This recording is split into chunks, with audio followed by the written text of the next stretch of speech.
Ensimmäinen merkki on oinas. Ja tämä kuva kertoo todella paljon oinaan luonteesta. Sen sanotaan, että yksi kuva vastaa 1000 sanaa. Mä sanoisin, että tämä kuva vastaa ainakin yhtä kirjaa. Ainakin. Eli koska täällä, kun te katsotte tarkasti, niin mitä elementtejä siellä on, te voitte nähdä niin kuin todella pitkälle tuohon kuvan niin kuin maisemaankin. Tämä on todella mielenkiintoinen, koska tämä taiteilija on pystynyt kiteyttämään arkkityyppiset energiat ihan yhteen kuvan. Ja en ole vielä tavannut ketään muuta taiteilijaa, joka pystyisi tekemään sen niin hyvin. Tämä taiteilijan nimi on Jofra. Mikä se etunimi oli, muistaakseni? Jofra on se niin kuin sukunimi ja sillä löytyy aika mielenkiintoisia kuvastuksia. Me käydään kuitenkin kaikki ne kuvat läpi tässä. Eli oinas, ensimmäinen elävän merkki, joka aloittaa kevään. Eli nyt me olemme oinaan merkissä. Ja nyt on virallisesti, astrologisesti kevät alkanut. Tietenkin se on alkaa aikaisemmin, mutta se idea on se, että tässä vaiheessa me elämään siirtyy niin uudelle tasolle. Eli uusi alku, uusi vaihe. Elämä lähtee taas tulemaan enemmän lämpöä luontoon. Eli elämän energia lähtee virtaamaan taas. Ajattele, talven jälkeen luonto on ollut unessa. Kun oinas tulee tuo lämmön siihen, liikkeen siihen, se lähtee niin sanotusti muhimaan, se lähtee löytämään uusia ulottuvuuksia, se lähtee laajentumaan.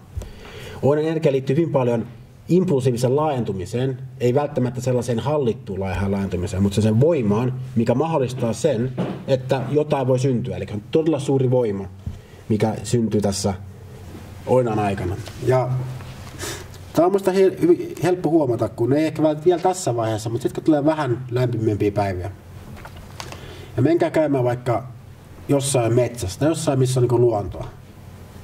Ja sitten istukaapa hiljaa, niin sitten se, niin se suhina, muhina ja kuhina, mikä se tapahtuu, kun ne hyönteiset lähtee elämään, niin se on tavallaan se prosessi, mikä liittyy. Se on paljon energiaa lähtee liikkeelle. Ja pikkuhiljaa se antaa ihan niin kuin uuden tason sille elämälle, koska aikaisemmin oltiin ihan paikallaan hiljaa ja nyt tulee aktiivinen vaihe käyntiin. Eli tällainen yksinkertainen kuvaus, jos me lähdetään seuraamaan luontoa, me pystytään hyvin peilaamaan se meidän oman sisäisen todellisuuteen. Ja ihminen, joka on syntynyt tähän vuoden aikaan, niin tämä luonnon kuvaus kuvastaa todella paljon sitä hänen sisäistä luonnettaan, mitä hän edustaa.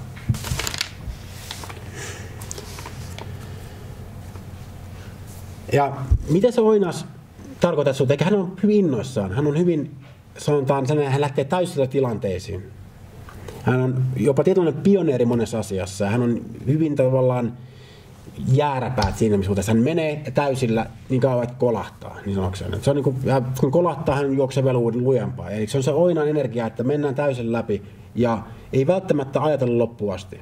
Yleensä mennään sen ensimmäisen impulssin fiiliksen mukaan ja sitten sen mukaan me koetaan elämää ja me saadaan uusia kokemuksia. Tämä on tietyllä todella hyvä sellainen ominaisuus, koska ilman oinasenergiaa niin eihän mitään tapahtuisi.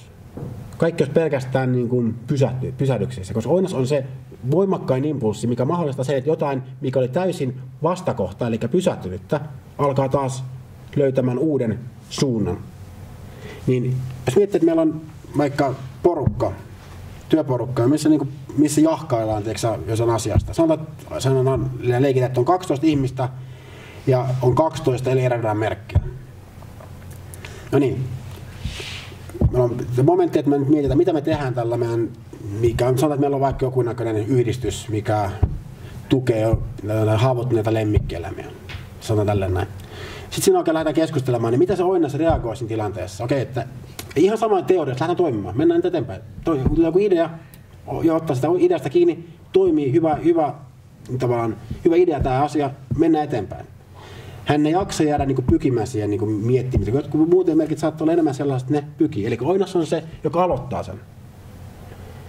Mutta tämä on hyvä puoli, mutta sen takia oinas pitää oppia myös, koska hänen vahvuutensa on tämä, hallitsemaan sitä. Eli koska samalla lailla kaikki tavallaan toiminnat, mitä hänestä herää, ovat hyvin impulssimaisia. Tunteet, räjähdys.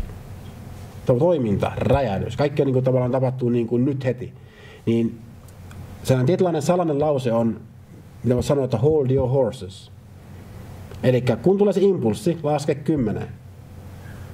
Se on se suomalainen sanonta. Ja pysähdy siihen hetkeen ja katso, mitä se tuo tullessaan. Ja silloin, kun pystyt pysähtyä siihen hetkeen, niin sä opit hallitsemaan, tulee uusi perspektiivi. Ja sanopa tämä oinas ihmiselle. Okei, joku ihminen, joka on enemmän kontemplatiivinen ja sisäänpäin kääntynyt, pystyy tekemään tämän helposti. Se voi jäädä jopa muhimaan sinne omaan niin sisäänpäisyyteen, siihen omaan tilansa, eikä tapahdu yhtään mitään. Mutta sanoppa oinaalle, se on mahdotonta melkein. Niin sen takia, että oinas on hyvin tärkeää oppia se, koska silloin, kun se oppii pysähtymään, niin hän oppii hallitsemaan sitä. Ja tämä on ensimmäinen tavallaan vaihe, mikä on opittava ennen kuin voi edes aloittaa niin sanotun tietoisen henkisen kasvun tai tietoisen evoluution. Ja tämä hallinta, puhutaan joogaperinteestä, on brahmacharya. Kontinenssi, tai voidaan kääntää suomeksi seksuaalisen energian hallinta tai luovien energioiden hallinta. Koska nämä luovat energiat, tämä elämän energia, mikä mahdollistaa elämän, niin jos me halutaan nopeuttaa sitä prosessia, sitä kasvua, niin meidän pitää oppia hallitsemaan sitä energiaa. Ja oinas edustaa sitä, se on paljon sitä energiaa, mutta kun se pystyy pysähtymään ja hallitsemaan, niin yhtäkkiä se energia saa uuden suunnan, uuden voiman, uuden tason. Ja silloin hän pystyy saamaan enemmän kykyä hallita sitä ja myös hallita itseänsä ja paljon enemmän energiaa, koska hän ei enää niin kuin se energia ei räjähdä joka suuntaan, vaan pystyy määrittelemään, okei, mä käytän sen tähän tarkoitusperään, mä lähden tähän suuntaan toimimaan. Ja silloin me pystytään oikeasti nopeuttaa sitä. Eli aikaisemmin meillä oli vähemmän energiaa käytössä, nyt meillä on tosi paljon energiaa käytössä ja me hallitaan vielä sitä, niin tällä lailla oinas on hyvin määrätietoinen ja hyvin tavallaan pääsee pitkälle siinä omissa jutuissansa. Ja tällä lailla hän tulee yhä enemmän tietoiseksi tästä energiasta, koska sen polaarinen jako on se, että mitä enemmän on energiaa, sitä enemmän on mahdollisuutta tulla tietoiseksi siitä. Ja mitä vähemmän on energiaa, sitä vähemmän on mahdollisuutta tulla tietoiseksi siitä, koska se meidän kapasiteetti, tavallaan tietoisuuden kapasiteetti ei tarvitse olla niin suuri, jos meillä on vähän energiaa. Esimerkiksi, jos me mennään autolla eteenpäin 10 kilometriä tunnissa, niin auton hallinta on jopa lapselta hyvin helppoa. Se vaan istuu siinä, että pitää ratista kiinni. Lisätäpä siihen 200 kilometriä tunnissa. Energiaa tulee huomattavasti enemmän, niin se, kun te istutte ratissa ja ajatte 200 kilsaa tunnissa, toivottavasti ette tee sitä, mutta jos te teette sen, niin huomaatte, mikä teidän tila on. Te olette niin valppaita kuin voitte koskaan olla. Te olette täysin läsnä siinä, koska jos te ette ole, niin te ette ole siinä autossa enää kovin kauan, ainakaan siinä auton sisällä. Niin tavallaan sen takia, mitä enemmän meillä on energiaa, niin spontaanisti meillä on myös tietoisuutta. Se tulee niin kuin tavallaan tietenkin, mitä enemmän energiaa saattaa olla, sitten meidän tietoisuus ei riitäkään, sitten me olemme siellä pusikossa. Mutta tämä on se oinan voima. Oinalla on niin täyttömässä sitä energiaa, hänen pitää oppia vaan lisäämään tietoisuutta ja hallintaa siitä energiasta. Ja lisäämällä sitä, se on kuin raketti. Se menee täysillä, se ei, niin kuin, mikään ei estä sitä. Ja sen takia hän pystyy saamaan yhden elämän aikana todella nopeita tuloksia. Ja jos haluatte katsoa niin kuin syvällisemmin jokaisen elärodan merkin, mitä se edustaa, niin kuin, tavallaan, mikä on sen syvimpiä tasoja, niin kannattaa aina katsoa jonkun valaistuneen mestarin niin kuin elämää, joka on syntynyt sen merkin alaisuudessa. Se kertoo todella hyvin, niin kuin, että esimerkiksi Oinan merkin alaisuudeksi valaistunut mestari, joka saavutti vapautumisen 2 vuodessa. Niin se tarkoittaa Maharaj. Ja se on sellainen kaveri, vaan hänen gurunsa sanoi hänelle vaan, että sinä et ole se, kuka sinä luulet olevassa. Löydä, kuka sä olet. Se oli se ainoa niin kuin tavallaan vihje hänen gurultaan, sitten hän alkoi meditoimaan. Ja 2 vuodessa hän saavutti sen tilan. Yleensä jos miettii nykylänsimaalaista ihmistä, niin se tarvitsee monen sivun perustelut, miksi hän ei ole sitä, mitä hän luulee olevansa. Ja sitten kaikennäköiset niin kuin PowerPoint-esitykset ja siitä asiasta, ennen kuin hän ottaa ensimmäisen askeleen. Mutta Oinas ei tarvitse selityksiä, ei tarvitse teorioita, se ei tarvitse mitään niin kuin PowerPoint-esityksiä ja tällaisia luentoja. Hän kuulee sen, jaha, okei, tämä on se pointti, mennään sinne suuntaan. Tietenkin kehittynyt Oinas.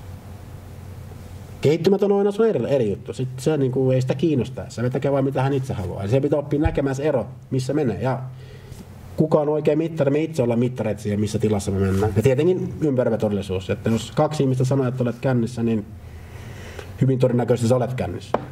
Että se peilaus tapahtuu myös sitä kautta. Eli tällöin, kun on paljon energiaa ja saa tavallaan tulemaan tietoiseksi niistä, niin tämä energia ei enää lähde ilmenemään samalla tasolla. Se ei enää ole dynaamista voimaa samassa suhteessa, vaan sitten tulee mentaalista voimaa. Sitten tulee syömän tason ilmentyminen siitä samasta voimasta, jolloin mieli alkaa terävöitymään, sen tahdonvoima alkaa lisääntymään, sen kyky visualisoida tai että nähdä niin kuin kokonaisuuksia laajenee. Hän pystyy niin kuin jopa intuitiivisesti tietämään asioita paljon ennen kuin se asia edes on tapahtunut. Eli kun mä tiedän aina, että kello on voimakas oinas-resonanssi, niin hän pystyy sanomaan, että se on väärä asia ennen kuin se toiminta on lähtenyt edes käyntiin. Ja se yleensä on aina menee niin, jos on kehittynyt oinas. Eli tämä on todella merkittävä, siinä alkaa keräämään erilaisia paranormaaleja kykyjä pelkästään siitä, tulemalla tietoiseksi siitä voimasta. Ja tämä tapahtuu spontaanisti monessa suhteessa. Ja toinen tärkeä elementti oinassa on se, että energia ohjautuu aina sinne, missä meidän huomio on. Jos me huomio on alemmalla tasolla, se energia ohjautuu sinne. Mutta jos meidän huomio on vaikka meidän päämäärä, mikä tavoite meillä on elämässä, niin silloin se energia ohjautuu sinne. Se on hyvin simppeli, ei tarvitse sen kummempaa. Eli pidetään huomioon ainoastaan niissä asioissa, mitä me halutaan elämässä, ja mennään täysillä. Se on niin kuin oinaan polku. Ja kuten sanoin, se Nisargadatta Maharaj saavutti 2 vuodessa sen, kuka hän todella on, koska hän käytti kaikki vapaa-ajat sen löytämiseen.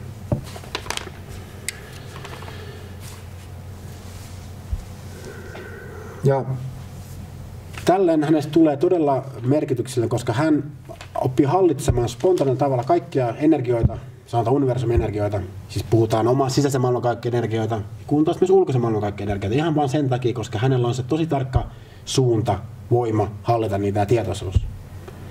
Näitä korkeimpia tasoja on tosi hankala lähteä purkamaan ilman, että sitten tuu pelkästään teoreettista akateemista selitystä jostain paranormaalista kyvystä, mutta se pitää oppia tunnistamaan ja silloin me lähdetään syventämään näitä oinaan, kun esimerkiksi käydään oinan elramerkki läpi, me opitaan löytämään, mitä se käytännössä tarkoittaa. Mitä tarkoittaa se, että universumin kaikki energiat on mun hallinnassa. Se kuulostaa aika, miten sanotaan, skifileffalta tälleen, mutta mitä se oikeasti käytännössä tarkoittaa, niin me voidaan sitä kautta kehittää niitä ominaisuuksia.